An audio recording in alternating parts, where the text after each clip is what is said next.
Today, I wanted to just share my experience working in Japan.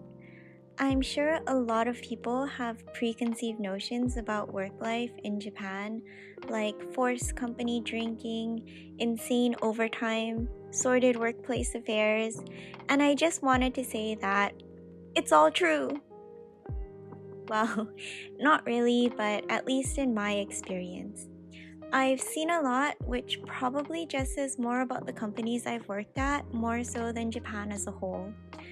But since I've only ever worked here since graduating college, I just wanted to share my overall experience as your typical office worker slash salary woman in Japan.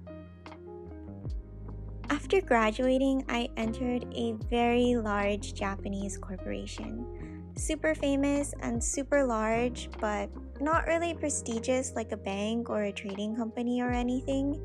It was your very typical Japanese company.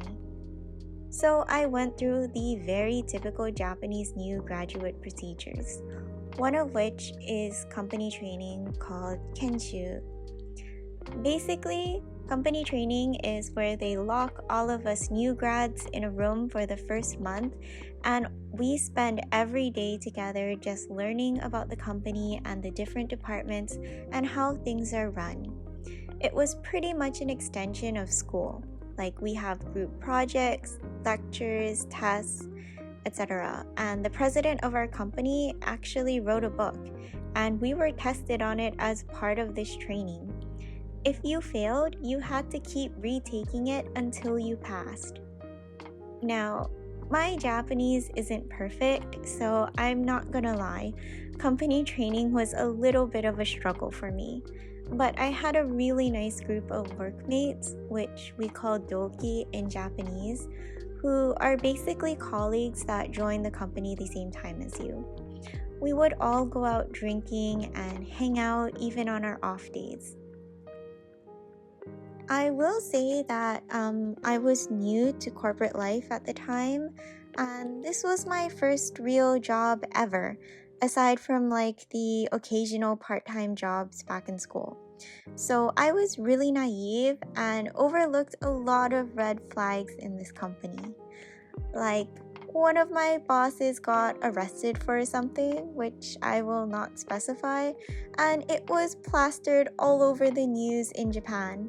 We were specifically instructed not to pick up the phone that day because reporters were calling nonstop. My other boss casually dropped in conversation that he hadn't had a day off in like 90 days, and he was married with like a newborn. And my friend, although she was really nice and fun and really took care of me in the company, was also having a full-blown affair with one of our managers who was like 10 years older than her. It was a wild time. Another one of my weird moments at this company was I had a coworker who literally did not acknowledge my presence for like a month. I came to find out that she was like this for a lot of like newbies that joined, but basically I would greet her every day, as you do in Japanese workplaces, and she would just flat out ignore me. Not like she didn't hear me or she didn't see me. She would actually look at me, not smile, and then look away. Again, I was really naive at the time, so I really believed that if she just got to know me, she would come around and like me, and my whole motto was kill everyone with kindness.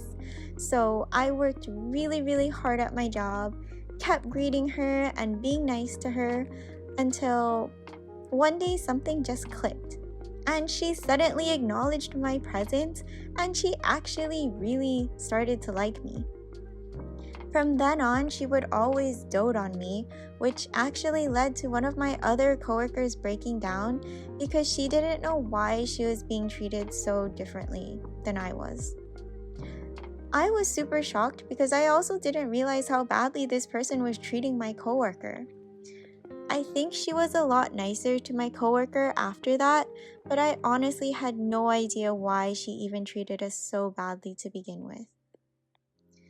Again, I was young and naive and thought that people will like you if you just try really hard and be super helpful, which is true to an extent, but it's also a quite toxic mindset and not a good way at all to establish healthy boundaries in the workplace.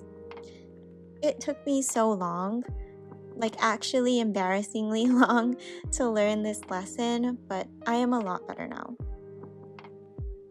Thinking about it, I actually had another coworker in a different company who would also just flat out ignore people.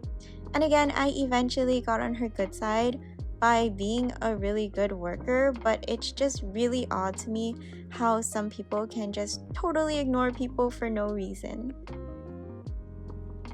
On to a lighter topic, business trips. This is called shucho in Japanese. In one of the companies I worked for, I did a lot of business trips for around a year, I think. Now, people might think that traveling for work is fun, especially in Japan, because it could be like a great way to sightsee Japan. And let me tell you, I honestly went to some really beautiful places and saw some of like the most scenic views I've ever seen in my life. Like, I still think about these places daily because they're not places you would go out of your way to visit. But sometimes you're just at the right place, at the right time of day, during the right season, and everything just aligns so you can see the most beautiful view you've ever seen in your entire life. But I also had to wake up at like 4:30 a.m., catch a train, catch a bus, transfer to another bus, and then walk through like half an hour of shrubs on a hill to get to my meeting place because Google Maps was a little faulty at the time. Anyway, yeah, I would frequently get called away on sudden business trips ranging anywhere from like a day to 2 weeks, which kind of sucks because you can't really see your friends or make any sort of personal plans on the weekend. Also, my company didn't want to spend any money on like Shinkansen tickets, so I would have to spend like 3 extra hours riding the local train just to get to some of these places because they were in different prefectures. I'm just thankful I was so young and energetic at the time because I do not think I could deal with that brutal schedule now. It's definitely one of those things I look fondly back on but would never want to experience again. I will say that even though some of the places I visited were very cool, not every business trip was like that. Some trips, I really just lived that salaryman life of ending work, going to the konbini, picking up a couple onigiri, and bringing it back to my hotel room to eat while I did more work before going to bed. It was a mood. One time though, my company did book me a hotel, kind of like a cabin that was shaped like a dome in the middle of the woods. Pretty much because that was the only place available on such short notice. So I ended up having like 4 beds to myself in a dome, in the middle of the woods, in the middle of nowhere, which was weird but also kind of cool. My next company was kind of crazy. I know a lot of people think it's impossible to be fired in Japan, but I have learned that that is so not true. There are many loopholes, and my old boss fired people like every few months. Turnover was so high for this company. There was a point where I was literally throwing up every day because of how stressed I was. Don't worry, I'm okay now, for the most part. I will say the pay was quite good, but we had really strict goals. And not to toot my own horn, but even though I was the top performer in my team, we were graded as a team. So that meant if my teammates didn't hit their goals, which they didn't, we didn't hit our team goals, which meant that we would all get disciplined despite me hitting my individual goals. Now, my boss was the image of your typical Showa era businessman. Always in a suit, hair slicked back, super polished, We'd always go to company dinners at like izakaya and drink. He could be really charming and friendly, but boy did he have a temper. You did not want to get on his bad side.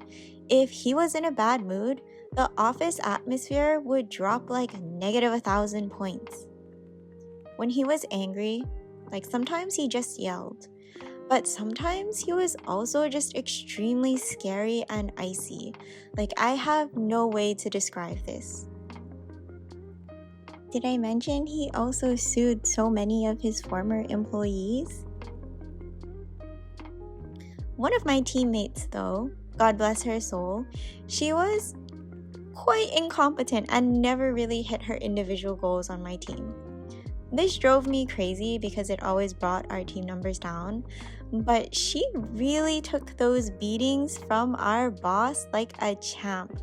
She had a heart of stone, whereas I would crumble so quickly if my boss yelled at me. He would yell at her and like nothing. She would just stare at him with this blank look in her face.